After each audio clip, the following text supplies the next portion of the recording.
गाड़ी आई है अपने पास होंडा अमेज पेट्रोल। इसमें प्रॉब्लम है कि ये आप देखोगे, पहले तो ईसीएम देख लीजिएगा इसका। और इसमें एक प्रॉब्लम है कि ये मैं आपको दिखाई देता हूँ आप लोगों को। ये जैसे कि मैंने इसका इग्निशन ऑन किया, ये कुछ इस तरह से इसमें ये आवाज़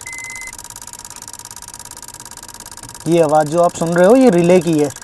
फर्स्ट, सेकंड, थर्ड, ये थर्ड नंबर की जो रिले है, इसमें दिक्कत मतलब ये ईसीएम से सिग्नल पास नहीं हो रहा है इसे प्रॉपरली, जिसकी वजह से ये दिक्कत कर रही है।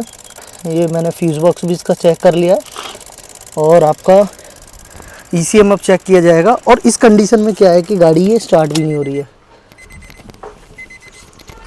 ये आप देखेंगे।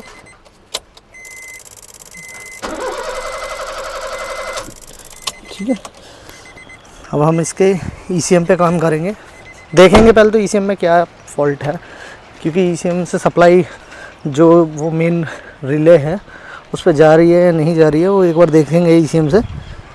कुछ इस तरह से ईसीएम ये हमने खोला हुआ है चेक करने के लिए इसकी सप्लाई के वहाँ से रिले तक इसकी वायरिंग ओके है या नहीं।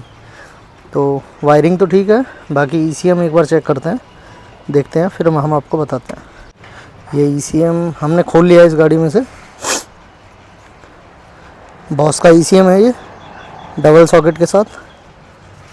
ये कुछ इस पार्ट नंबर है इसका। होंडा में इस पेट्रोल जो कि आपको हमने दिखाया था कि इसकी जो मेन रिले है वो आवाज़ कर रही थी, जो कि ना तो ईसीएम ऑपरेट हो रहा है एक तरह से देखा जाए, और ना ही आपका गाड़ी हमारी स्टार्ट हो पा रही है। ये गाड़ी है होंडा अमेज और उसका ये ईसीएम है।